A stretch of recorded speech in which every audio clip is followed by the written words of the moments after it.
नमस्कार, स्वागत है आपका इस कार्यक्रम में। पिछले 20 दिनों से जिस तरह से संसद में लगातार गतिरोध बना हुआ है, स्टूडेंट के ऊपर जो लाठीचार्ज हुए थे और जिस तरह से पेलेट गन का इस्तेमाल हुआ था, उसको लेकर विपक्ष अमित शाह से यानी कि देश के गृह मंत्री से जवाब चाहता है और उस मांग के साथ ये संसद में गतिरोध बना हुआ था। लेकिन सरकार ने आज अचानक से बीएससी की जो मीटिंग थी, उसमें सरकार की तरफ से ये प्रस्ताव आया कि सरकार अमित शाह के बयान के लिए तैयार है, बाकायदा, लेकिन इसके लिए आपको चर्चा करनी होनी होगी। यानी कि सिर्फ अमित शाह का स्टेटमेंट नहीं होगा, बल्कि स्टूडेंट प्रोटेस्ट के ऊपर सरकार चर्चा चाहती है। एक चर्चा पेपर लीक पे हो चुका है, तो सवाल ये है कि सरकार अमित शाह का सिर्फ स्टेटमेंट क्यों नहीं चाहती, उसके साथ में स्टूडेंट प्रोटेस्ट के ऊपर फिर से चर्चा क्यों चाहती है। वहीं विपक्ष की ये मांग है कि इस चर्चा के साथ में, जिसमें कि अमित शाह का स्टेटमेंट होगा, उसके साथ ही चंदा चोरी का जो मसला है उस पे भी चर्चा हो, क्योंकि अखिलेश यादव चाहते हैं कि चंदा चोरी का जो मसला है वो कहीं न कहीं पिछले 20 दिनों में थोड़ा-सा दब गया है और उस पे यूपी का चुनाव है, उत्तर प्रदेश में ये ज़रूरी है कि जिस तरह से चंदा चोरी हुई है उस पे एक व्यापक बहस हो, लेकिन सरकार उसके लिए तैयार नहीं है। लेकिन इन सब के बीच में जो सरकार का असली एजेंडा था, एफसीआरए बिल और डिलिमिटेशन का बिल, उसका क्या होगा? क्या संसद के जो 3 दिन बचे हुए हैं उसमें अमित शाह ये जोखिम उठा पाएँगे कि उस बिल को लाएँ, या फिर वो बिल ठंडे बस्ते में अगले सत्र के लिए चला गया है? तो इस मुद्दे को समझते हैं हम। हमारे आज के सवाल हैं कि अमित शाह सिर्फ बयान क्यों देना चाहते हैं? इस पे सरकार क्यों चर्चा चाहती है स्टूडेंट के मुद्दे पर? क्यों जो चंदा चोरी का मसला है, उस पे सरकार क्यों बयान या फिर बहस के लिए तैयार नहीं है? विपक्ष की मंशा क्या है? और क्या सरकार को ये लगता है कि पिछला जो पेपर लीक के ऊपर बहस हुआ था, उसमें सरकार अपने एजेंडे को, अपने नैरेटिव को सही तरीके से जनता के सामने नहीं रख पाई थी, इसलिए सरकार एक दूसरी चर्चा चाहती है? तो इन सवालों को हम समझेंगे आज के कार्यक्रम में। हमारे साथ 3 मेहमान जुड़ रहे हैं। सीनियर जर्नलिस्ट शेखर अय्यर जुड़ रहे हैं, सीनियर जर्नलिस्ट आरती जेरथ जुड़ रही हैं और सीनियर जर्नलिस्ट संजय कुमार जुड़ रहे हैं। तो इस सवाल को आपसे लेते हैं कि एक चर्चा तो हो चुकी है पेपर लीक के मुद्दे पर, जिसमें कि काफ़ी लंबा-चौड़ा सबने भाषण दिया था। अब जो आज बीएससी की मीटिंग में ये कहा गया कि भई अमित शाह अपना बयान दे देंगे, सरकार को चर्चा से कोई इनकार नहीं है। यानी कि सरकार की मंशा है कि एक और चर्चा हो और उस चर्चा के जवाब में अमित शाह रिप्लाई करें, और ये भी अंडरटेकिंग सरकार चाहती है कि जब होम मिनिस्टर जब जवाब दे रहे होंगे, तो विपक्ष उसमें हंगामा नहीं करे, ये ना करे कि वो वॉकआउट कर जाए। लेकिन अपोजिशन ये भी चाहता है कि अब वो उसने लिंक कर दिया कि नहीं, चंदा चोरी भी इसमें अमित शाह चंदा चोरी पे भी जवाब दें। यानी कि 2 डिबेट एक में होगा, 2 डिबेट अपोजिशन चाहता है। आखिर और जो सरकार का असली एजेंडा था वो कहाँ चला गया? देखिए, इसमें कई बातें हैं। एक तो विपक्ष ने अचानक से ये चंदा चोरी का विषय उठाया है और ये पेपर लीक और जो पुलिस प्रोटेस्ट, पुलिस एक्शन से जोड़ दिया है। अब ये पता नहीं, या वो भी सीरियस नहीं है डिस्कशन के लिए, इसलिए उन्होंने चंदा चोरी का मामला इसमें मिला दिया है, क्योंकि चंदा चोरी के लिए तो सरकार बिल्कुल नहीं सहमत होगी, उनको मालूम है। दूसरी बात यह है कि आप ऑपोजिशन पे पाबंदी नहीं लगा सकते हैं। आप कैसे कह सकते हैं ऑपोजिशन को कि आप हंगामा नहीं करेंगे, आप चुपचाप बैठ के सुनिए। ये तो स्कूल स्टूडेंट्स थोड़ी ना है, और सरकार जो है, अमित शाह जो है, वो स्कूल टीचर थोड़ी ना है कि वो चुप करवा सकते हैं। ये तो सब इक्वल है, पार्लियामेंट में सब एमपीज हैं। तो आप ये पाबंदी कैसे लगा सकते हैं, इसका तो समझ में नहीं आता कैसे पाबंदी है। और थर्डली मेरे ख्याल में सरकार का थोड़ा सा ये जो मनसा है बदली है, क्योंकि अभी झारखंड में आज के दिन लाठीचार्ज हुई है, टीयर गैस चले हैं स्टूडेंट्स के ऊपर, जो स्टूडेंट्स प्रोटेस्ट हो रहे हैं, और वो स्टूडेंट्स प्रोटेस्ट काफी बड़े हो गए हैं। अब राज्य के बाहर से भी स्टूडेंट्स आ रहे हैं, तो मुझे लगता है कि वो कहेंगे ये देखिए आपके स्टेट में क्या हो रहा है, तो आप कौन होते हो कुछ बोलने वाले। तो इसी मामले में पूरा खत्म हो जाएगा, ना तो डिबेट हो पाएगा सही तरीके से, ना हम अमित शाह की जवाब सुन पाएंगे सही तरीके से। तो ऐसे ही चलेगा। और 3 दिन बचते हैं, और आपने सही पूछा ये प्रश्न कि सरकार जो असली एजेंडा था इस सेशन के लिए, उसको क्या होगा, एफसीआरए बिल और डीलिमिटेशन। मुझे लगता है वो दोनों ठंडे बस्ते में चले गए हैं। एक तो टाइम नहीं रहा, दूसरा, सरकार के पास नंबर्स नहीं है वो डिलिमिटेशन बिल के लिए, अभी भी नंबर्स थोड़ा काजू कोचो है। और तीसरी बात, ये अमेरिका से बहुत दबाव आ रहा है एफसीआरए बिल पे, तो हम सरकार को भी थोड़ा सा ये केयरफुली चलना पड़ेगा इस बिल पे, क्योंकि बहुत ही कंट्रोवर्सी है यूएसए में इस बिल को लेकर। तो सरकार के लिए एक्चुअली अगर आप देखें तो ये पूरा वॉश आउट हो गया है सेशन। आई मीन सरकार को मालूम है 3 दिन बचते हैं, वो आज के दिन में वो बोल दे कि हम चर्चा के लिए तैयार हैं, अमित शाह जी बोलेंगे और फिर कुछ होगा नहीं, तो उनकी तरफ से तो वो बाद में कह सकते हैं ना कि हम तो चर्चा के लिए तैयार थे, विपक्ष चर्चा के लिए तैयार नहीं थी। तो उन्होंने चंदा चोर का मामला जोड़ दिया और हंगामा, उन्होंने कहा है कि उन्होंने साफ इनकार कर दिया कि हम कैसे कह सकते हैं हमको कि हंगामा मत करो। तो it's a way out for both sides. ये सेशन तो वॉश आउट ही हो गया है, तो अंत में सरकार के लिए ये सेशन अच्छा नहीं गया है, क्योंकि जो प्रोटेस्ट हुए थे वो तो सरकार को काफी हिलाया है प्रोटेस्ट ने, और पार्लियामेंट में जो हुआ था वो उसने भी सरकार को काफी हिलाया है। और जब सरकार अपना एजेंडा नहीं चला सकती है हाउस के अंदर, तो at the end of the day responsibility for running parliament is with the government. तो अगर सरकार अपना एजेंडा नहीं आगे बढ़ा सकती है तो ये एक तरह से सरकार का हार है।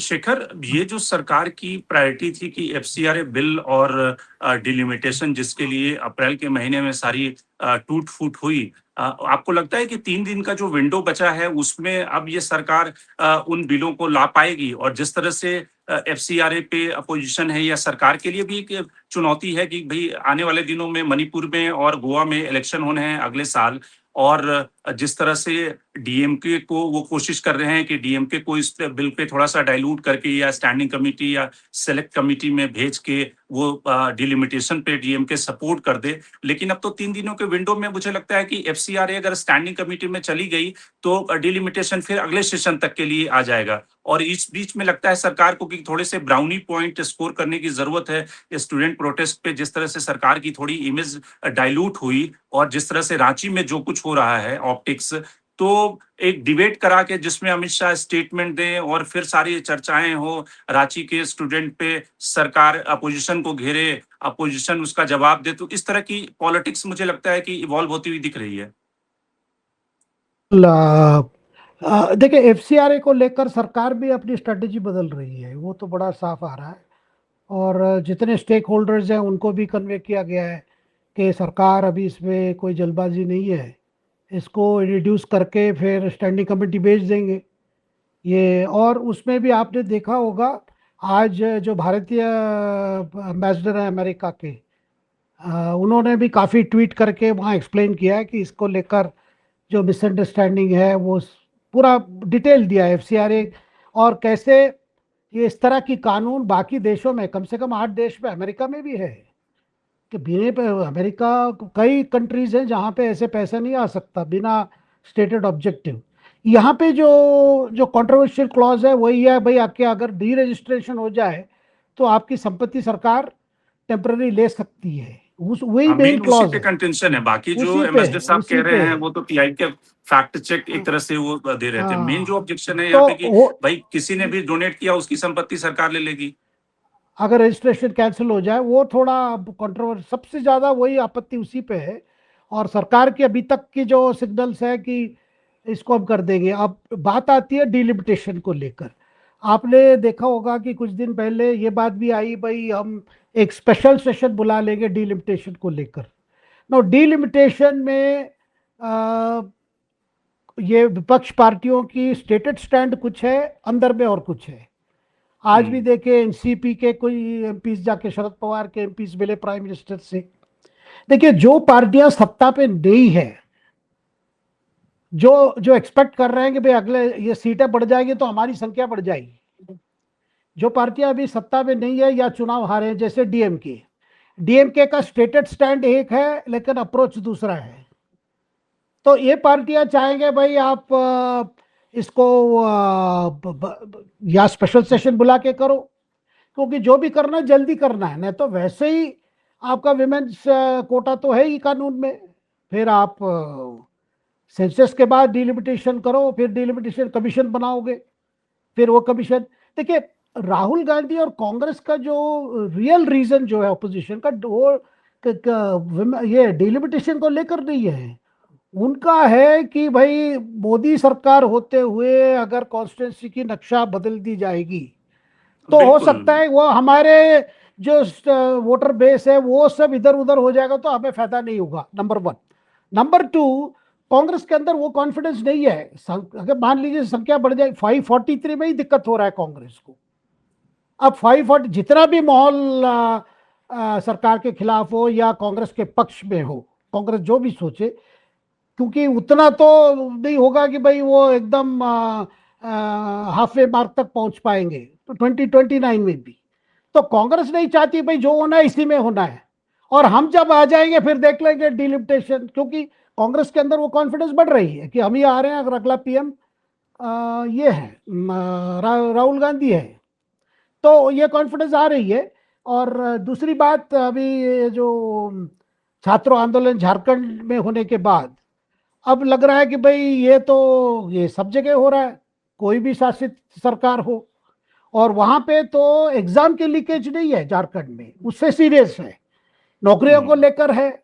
अभी कार्रवाई हुई है, वो झारखंड पब्लिक सर्विस कमीशन के जो चेयरपर्सन हैं, उन्होंने उनको, वो तो रिजाइन कर चुके थे, वो फॉर्मर चीफ सेक्रेटरी है झारखंड के, उनको आज अरेस्ट किया सीआईडी ने। तो वहां तो मामला और गंभीर हो रहा है, क्योंकि बहुत 3 साल लगातार सरकारी नौकरी में जो इस तरह की घोटाला हुआ है हेमंत सोरेन सरकार में, जिसपे कांग्रेस एक पार्टनर है, तो वो भी एक प्रॉब्लम है। अच्छा, दूसरी बात, ये राम मंदिर चंदा चोरी वो समाजवादी पार्टी के लिए इंपॉर्टेंट सब्जेक्ट है, तो उनका भी कांग्रेस पे प्रेशर है भाई इस पर भी करना है, नहीं तो कांग्रेस चाहेगी, क्योंकि राहुल गांधी पूरे तैयार है कि अमित शाह के साथ पूरा मैंने डायरेक्ट ये कॉन्फ्रंटेशन पार्लियामेंट के फ्लोर पे, लेकिन समाजवादी की इंसिस्टेंस है भाई हमारे लिए वो इंपॉर्टेंट है। शंकर जी, लेकिन इसमें शेखर, एक जो स्मार्ट स्ट्रेटजी ये नहीं होती राहुल गांधी के लिए भी, कि राहुल गांधी को ये लग रहा है कि ठीक है, यूथ एंगर जो है, जो मिडिल क्लास का एंगर है, जो कंपाउंड कर रहा है, वो इस समय सबसे जरूरी है, उसका पॉलिटिकल डिविडेंड लेना। लेकिन आप तब तक सत्ता में नहीं आ सकते जब तक आप 80% की जो पॉलिटिक्स है, 80 और 20 की, आप हिंदुत्व का जो वोट बैंक, जब तक उससे आप कुछ वोट नहीं छीनेंगे बीजेपी से, तब तक कांग्रेस पावर में नहीं आएगी। अखिलेश यादव इस पॉलिटिक्स को समझ रहे हैं, इसलिए वो कह रहे हैं कि चंदा चोरी पे डिबेट कराओ, क्योंकि उन्हें लगता है कि अपर कास्ट का, ब्राह्मण का, जो कि जिन लोगों ने ईंटें ढोई थी राम मंदिर बनाने के लिए और जिन्होंने डोनेशन दी थी, वो सब उनका मोह भंग हो गया है कि यार हमने ईंटें ढोई और वहां पे भी चोरी कर ले रहे हैं। तो अखिलेश यादव उस पॉलिटिक्स को समझ रहे हैं, लेकिन राहुल गांधी को लगता है कि नहीं, यूथ का जो मुद्दा है इस पे फोकस करना चाहिए। तो कहीं कांग्रेस को भी अपनी स्ट्रैटेजी शेप अप करने की जरूरत नहीं है कि दोनों मुद्दों को उठाओ, क्योंकि जब तक आप बीजेपी का वोट नहीं खिसकाओगे तब तक सत्ता में नहीं आओगे। नहीं शंकर जी, राहुल की जो छात्रों की जो गूंज जो हमने प्रयागराज में देखा, वो केवल भाजपा के लिए मैसेज नहीं है, वो तो अखिलेश यादव को भी मैसेज है कि हम उत्तर प्रदेश में एक प्रिंसिपल ऑपोजिशन पार्टी के रूप में हम उबल चुके हैं। पिछले चुनाव से हमारी उतनी संख्या सीटें नहीं आई, लेकिन इस बार हम पल्स ऑफ द पीपल को हम समझ पा रहे हैं। इसलिए ये जो मैसेज था प्रयागराज से, एक प्रकार से मैसेज पूरे ऑपोजिशन को भी है, साथ में अपनी जो राजनीतिक विरोधी है उनके लिए भी है।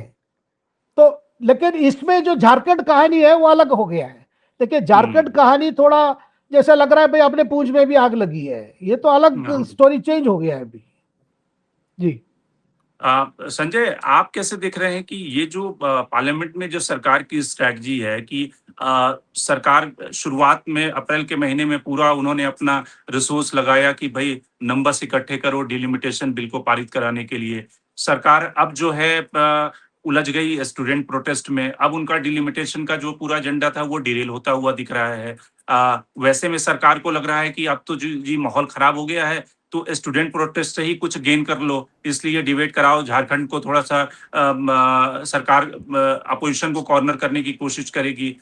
इसमें अखिलेश यादव चाह रहे हैं कि भाई हमारा मुद्दा तो चंदा चोरी है, तुम स्टूडेंट प्रोटेस्ट पे लेके पूरा पार्लियामेंट सेशन को क्यों वॉश आउट कर रहे हो। तो इसमें सरकार अपोजिशन सब उलझे हुए हैं।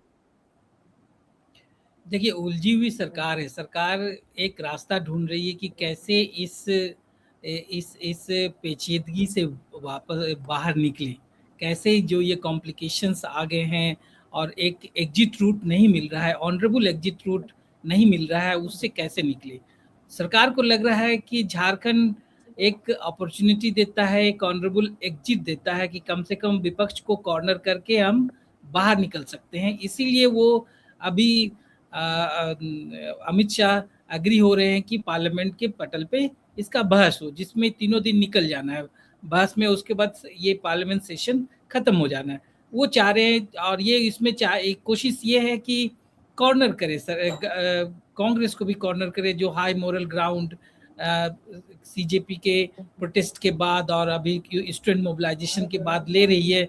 तो एक ये कोशिश है, लेकिन सवाल ये है कि जो लेकिन इसमें संजय एक और सवाल कि राहुल गांधी को हाई मोरल ग्राउंड ये नहीं लेना चाहिए था कि कम से कम वो एक पब्लिक स्टेटमेंट ही इशू करते कि झारखंड में जो सरकार है, हेमंत सोरेन की सरकार को इस इशू को जल्दी से जल्दी रिजॉल्व करना चाहिए और स्टूडेंट की सारी मांगे सरकार को एक्सेप्ट करनी चाहिए। कम से कम आप जब पॉलिटिक्स में होते हैं तो देखिए आपको ना एक हमेशा ये नहीं कहेंगे कि आप एक साइड में तो फायदा ले लिए, दूसरे साइड में चुप हो जाएंगे। हाई मोरल ग्राउंड तो आपको लेना पड़ेगा अगर सचमुच आप उस तरह की पॉलिटिक्स करना चाहते हैं। तो राहुल गांधी की जो चुप्पी है वो आज की तारीख में सारे लोग सवाल उठा रहे हैं। बीजेपी तो सवाल उठाएगी, लेकिन बाकी लोग भी सवाल उठा रहे हैं कि भाई आप क्यों चुप हैं, आप छात्रों की गूंज कर रहे हैं यहाँ वहां, लेकिन झारखंड पे चुप हैं।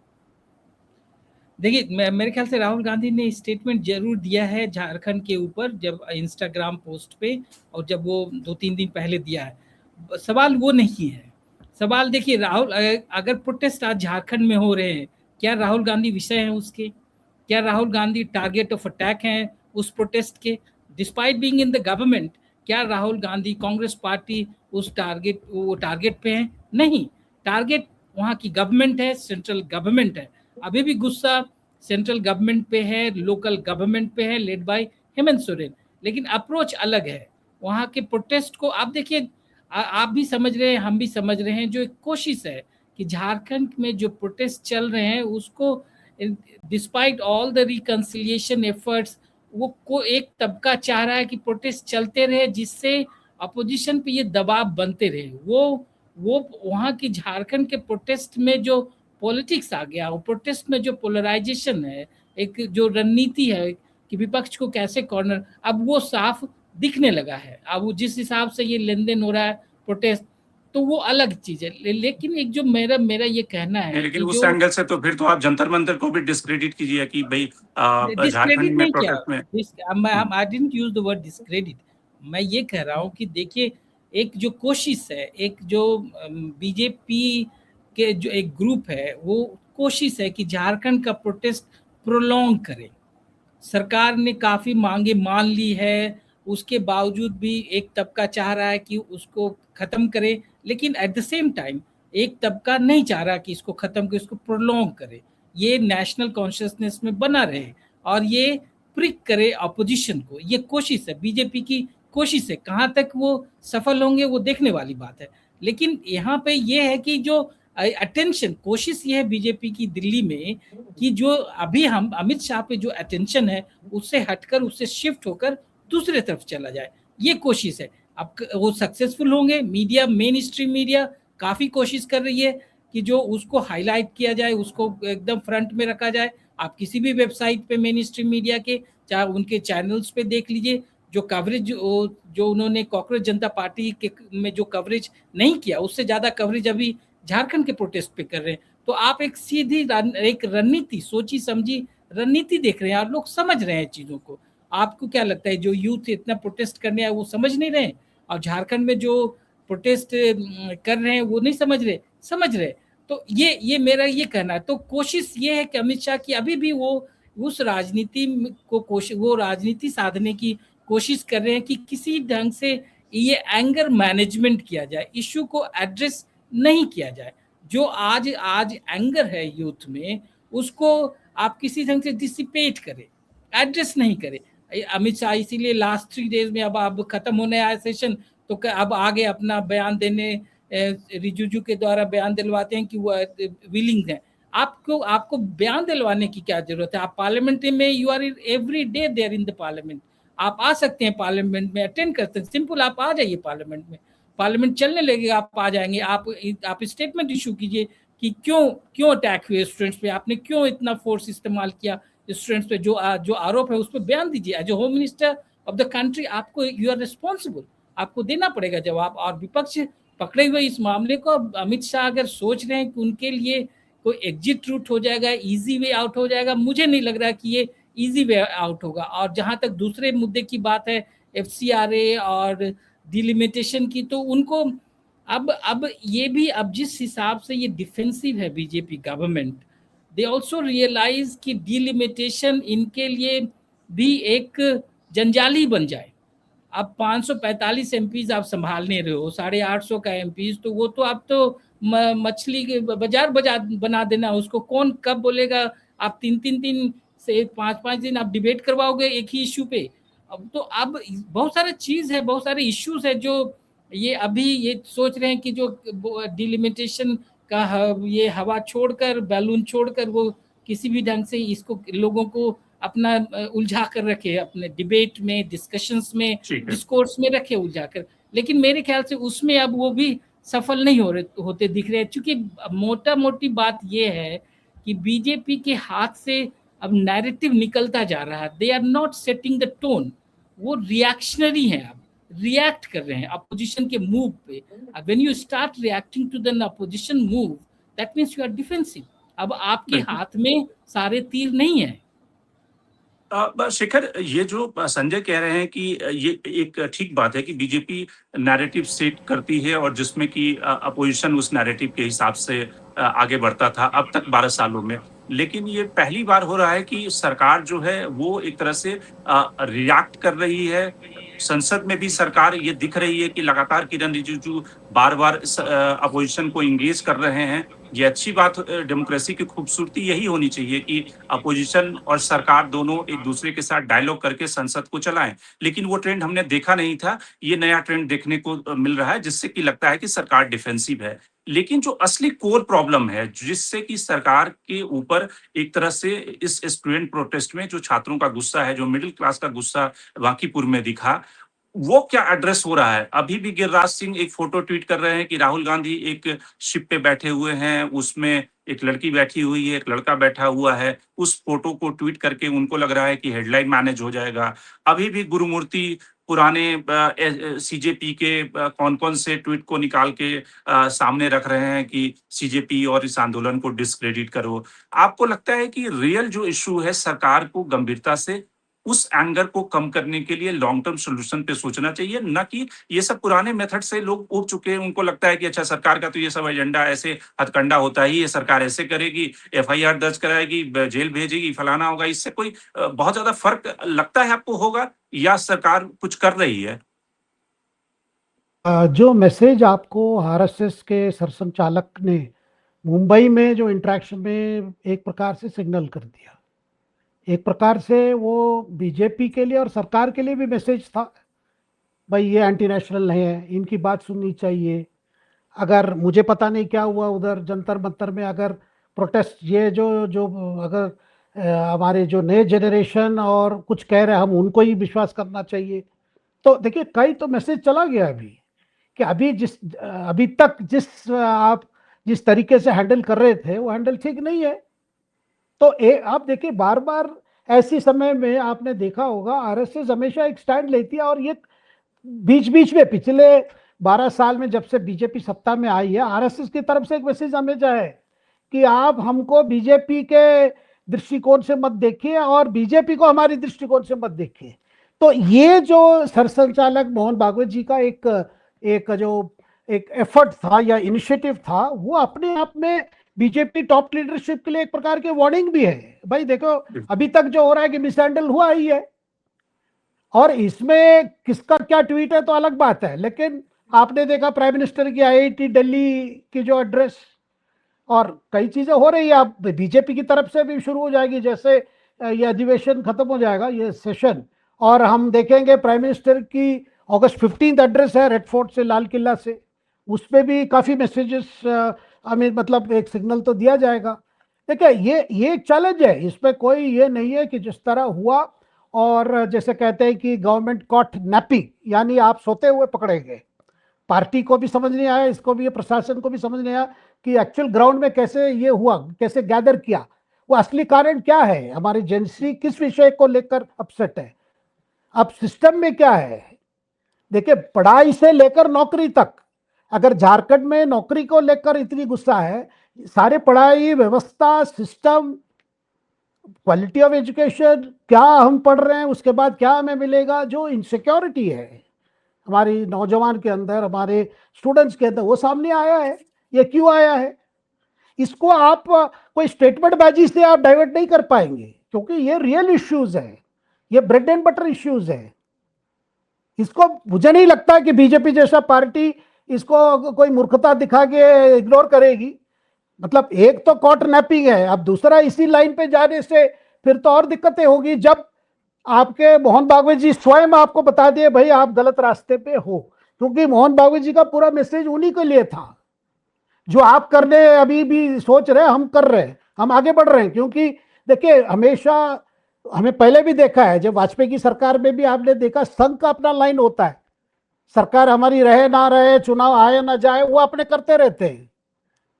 तो यहां भी वही मैसेज आ गया सबसे पहले, उसमें मतलब ऐसी सब्जेक्ट्स है जिसपे आरएसएस का पहला, मतलब मान लीजिए सेम सेक्स मैरिज पे भी कई बल्कि चीजें जो को लेकर, बल्कि मोहन कई भागवत ने मतलब अपने ही सह अतुल लिमिया की स्टेटमेंट को कॉन्ट्राडिक्ट किया। अतुल लिमिया कह रहे थे बिल्कुल, कि ये सब संविधान विरोधी हैं, देश विरोधी हैं, हाँ लेकिन मोहन भागवत ने अपने ही जो शीर्ष नेतृत्व है उसको कॉन्ट्राडिक्ट करके, उनको अपोज करके वो लाइन ली, बड़ी लकीर खींची।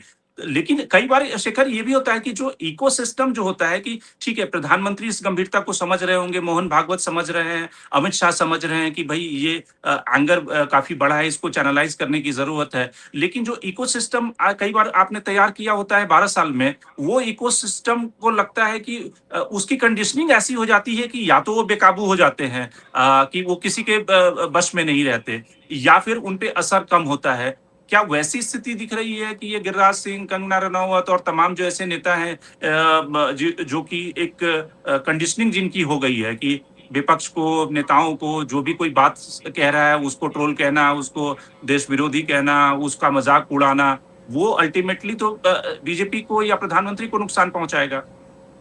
बिल्कुल। देखिए बांकीपुर का जो उपचुनाव का रिजल्ट, वो तो एक जोल्ट है ना, शॉक है ना, ये शॉक ट्रीटमेंट है। और जो पार्टियां जो पब्लिक से डायरेक्टली फीडबैक नहीं लेते हैं, उनके लिए चुनाव का परिणाम ही शॉक ट्रीटमेंट है।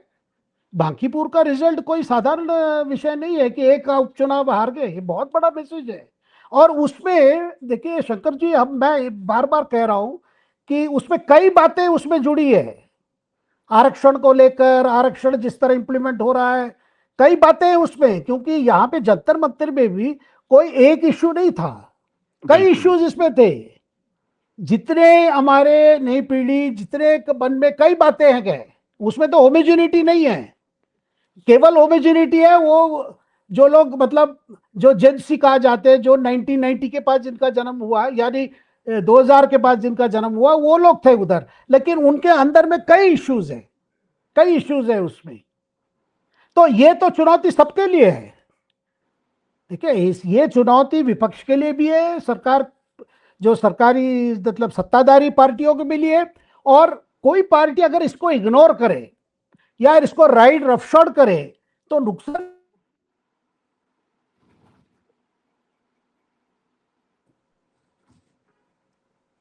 बिल्कुल जी जी। आरती, एक अंतिम टिप्पणी आपसे कि जब बांकीपुर का रिजल्ट आया और उसके अगले दिन जो आजकल एनडीए की मीटिंग होती है उसका नाम मंगल मिलन दिया गया है, उस मंगल मिलन के कार्यक्रम में प्रधानमंत्री और बीजेपी के प्रेसिडेंट नितिन नवीन दोनों थे। और अक्सर हाँ, जब इस तरह की हार होती है तो माना जाता है कि भाई एक राष्ट्रीय अध्यक्ष अपनी सीट और उसी के कैंडिडेट, यानी कि उसकी पसंद का कैंडिडेट दिया गया, वो भी चुनाव हार गया इतनी सेफ सीट पर, तो प्रधानमंत्री का जो ऑप्टिक्स होना चाहिए कि भाई एक ऑप्टिक्स होता है कि आप इतने बड़े चुनाव को हारे हो, जो राष्ट्रीय अध्यक्ष अपनी सीट हार गया, तो दिखता है कि भाई थोड़ी-सी चिंता लकी होनी चाहिए। लेकिन जो फुटेज जारी किया गया वहाँ से, उसमें प्रधानमंत्री और नितिन नवीन काफ़ी खुशनुमा माहौल में हँसते हुए दोनों बात कर रहे हैं कि यानी कि मैसेज ये था कि भाई ठीक है, चुनाव में हार-जीत तो लगा रहता है। जैसे कि जो वाजपेयी और आडवाणी जो कई बार आडवाणी किस्सा सुनाते थे कि हार गए तो अटल जी ने कहा कि पिक्चर देखने चलते हैं, और दोनों सिनेमा देखने गए। वो एक मैसेज देने की कोशिश थी। लेकिन कई सारे लोग उसका इंटरप्रिटेशन ये भी कहते हैं कि आप ये दिखाने की कोशिश कर रहे हो कि सब कुछ चंगा है जी, कोई डरने की जरूरत नहीं है अपने कार्यकर्ताओं को। एक चुनाव हार गए तो कोई फर्क नहीं पड़ता, हमें चुनाव में तो हार जीत लगी रहती है। एक प्रेसिडेंट अगर अपनी सीट नहीं जीता सकता, तो वो 543 सीट जब लोकसभा की बांटेगा या फिर विधानसभा की अलग-अलग राज्यों के चुनाव आएंगे उसकी सीटें बांटेगा, तो किस अथॉरिटी के साथ आप बांटेगा? ये क्या मैसेज अपने कार्यकर्ताओं को नहीं देना चाहिए था? देखिए, कार्यकर्ता सब कुछ समझते हैं और बीजेपी का स्टाइल है कि कभी वो गलती मानने को तैयार नहीं है। ये बीजेपी का स्टाइल है। वो हमेशा मतलब ये चेहरा आगे दिखाते हैं सबको कि सब कुछ चंगा है, जैसे आपने बोला। उनका स्टाइल ये है। तो कार्यकर्ता सब समझते हैं कि ये बाराबंकी की जो हार हुई है, ये कितना महत्वपूर्ण है। नितिन नाबिन के लिए महत्वपूर्ण है और भाजपा के लिए भी महत्वपूर्ण है। कौना भी कह रहा था कि जब तक विपक्ष ये जो 80-20 ये बीजेपी का जो 80% वोट है, इससे अगर वोट नहीं छिनेगी तो विपक्ष नहीं जीत सकती है। बाराबंकी में ये साफ दिखा कि बीजेपी का जो कोर वोट है वो शिफ्ट हो गया, सारा नहीं पर सिग्निफिकेंट चंक शिफ्ट हुआ प्रशांत किशोर की तरफ। इसीलिए तो प्रशांत किशोर मतलब अच्छे मार्जिन से जीते हैं, 30,000 से ऊपर से, तो अच्छा मार्जिन है। तो मेरे ख्याल में ये बीजेपी सब समझते हैं। बीजेपी के अंदर कोई आर्टिकुलेट नहीं करना चाहता है, क्योंकि कोई ये नहीं मानना चाहता है कि हाँ हम चिंतित हैं। ये बीजेपी का स्टाइल नहीं है, ये थोड़ा बैकफुट पे रहना, थोड़ा डिफेंसिव लगना बीजेपी का स्टाइल नहीं है। पर देखिए, ये मैं सोची थी, ये डिलिमिटेशन की बात जो आप कर रहे हैं ना, ये मुझे लगता है बीजेपी इसकी कोई जल्दबाजी में नहीं है, क्योंकि सिर्फ सीजेपी के प्रोटेस्ट नहीं, ये जो बाराबंकी की जो हार हुई है और दतिया में भी जो हार हुई है, इनको पूरा एनालाइज करना पड़ेगा कि इनके वोट बैंक में से कितने कितने लोग शिफ्ट हुए। क्योंकि आप मान लीजिए, अगर ये सीटें बढ़ा देते हैं और यूपी के 120 सीटें हो जाते हैं वो 50% फॉर्मूला को लेके, और अगली बार अचानक से बीजेपी हार जाती है, तो फिर क्या करेंगे? 120 में से ज्यादातर विपक्ष के नेता होंगे और बीजेपी के कम होंगे, तो फिर उनका कंट्रोल कहाँ गया? तो मेरे ख्याल में वो अभी रुकेंगे। अभी यूपी का चुनाव अगले साल होने वाला है, 6 महीने बचते हैं, उसके बाद कैंपेनिंग शुरू हो जाएगी। इसमें कैंडिडेट्स लिस्ट बनाना पड़ेगा और फिर मेरे ख्याल में मार्च तक चुनाव हो जाएगा, अप्रैल तक नतीजे आ जाएंगे। तो अगर वो बजट सेशन तक डिले कर देते हैं तो जल्दी क्या है, देख लेते हैं यूपी में क्या होता है और फिर उसके बाद डिलिमिटेशन की बात करते हैं। देखिए, बीजेपी बहुत बैकफुट पे है, ये तो साफ नजर आ रहा है। प्राइम मिनिस्टर गए थे आईआईटी में, अगर आपने उनका, मैंने पूरा तो नहीं देखा पर मैंने काफी कुछ देखा उन्होंने क्या कहा। उनका टोन काफी बदला हुआ था। जहां पहले वो मंच पे खड़े होकर लेक्चर देते थे सबको, इस बार जो मैंने देखा था उनको 2000, आपको याद होगा जब उन्होंने 2013-2014 में अपना कैंपेन शुरू किया था, तो कहाँ से शुरू किया था? उन्होंने एसआरसीसी से शुरू किया था, छात्रों को एड्रेस किया था उन्होंने। और उस कैंपेन में उन्होंने क्या कहा था? उन्होंने ये सारे जो जिस चीज से उनको वोट मिला, जिस विषयों पे उनको वोट मिला, उन्होंने उसमें मैक्सिमम गवर्नेंस, मिनिमम गवर्नमेंट, ऐसी चीजों की बात करी थी। तो इस बार आईआईटी में भी उनका टोन ऐसे ही लग रहा था, उसने काफी सॉफ्टन कर दिया है उनका अपना टोन। अब ये देखना है कि ये एक्शन में ट्रांसलेट होता है कि नहीं। और मेरे ख्याल में अमित शाह भी अब इसमें शामिल होना चाहते हैं, क्योंकि अमित शाह तो मतलब सबसे ज्यादा वो बोलते हैं, अग्रेसिवली बोलते हैं, प्राइम मिनिस्टर से भी अग्रेसिव बोलते हैं। तो मेरे ख्याल में अमित शाह भी उसमें शामिल होना चाहते हैं कि किसी न किसी तरह से वो भी ये दिखाएं छात्रों को, लोगों को, कि मैं भी अपना चरित्र को थोड़ा सा सॉफ्टन करने की कोशिश कर रहा हूँ। मैं भी मोहन भागवत जी ने जो कहा है उसकी बात मैं सुनने को तैयार हूँ, मैं आउटरीच करने को तैयार हूँ। तो पर ये बोलने से कुछ नहीं होता है, भाषण देने से कुछ नहीं होता, जितने भी स्टेटमेंट्स आप इशू करो कुछ नहीं होता। लोग तो एक्शन चाहते हैं, और अनफॉर्चुनेटली ये जो सिस्टेमिक रिव्यू करना है एजुकेशन में, इसके रिजल्ट आने में टाइम लगेगा। अब इनके पास सिर्फ 3 साल है, 3 साल में अगला चुनाव हो जाएगा। अगर 3 साल के अंदर वो इकोनॉमी पे और एजुकेशन पे कुछ नतीजे नहीं दिखाएंगे तो फिर उनको नैरेटिव को फिर से अपने काबू में लाना मुश्किल हो जाएगा।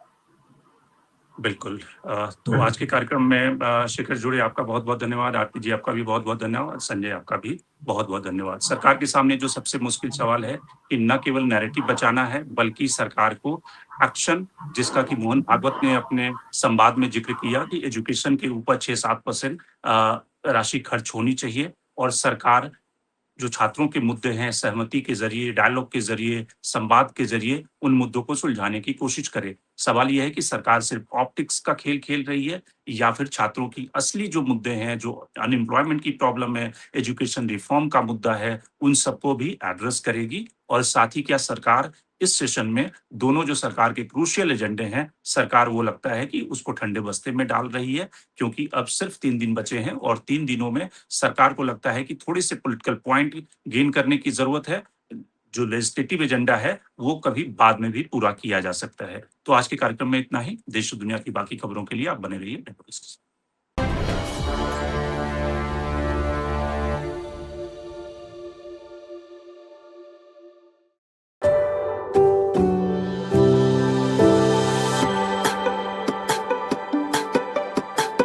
Every book has a journey, and every author has an untold story.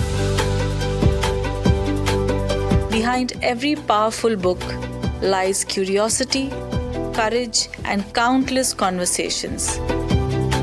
Discover them all on Books and Banter, a Dialogus Digital original series.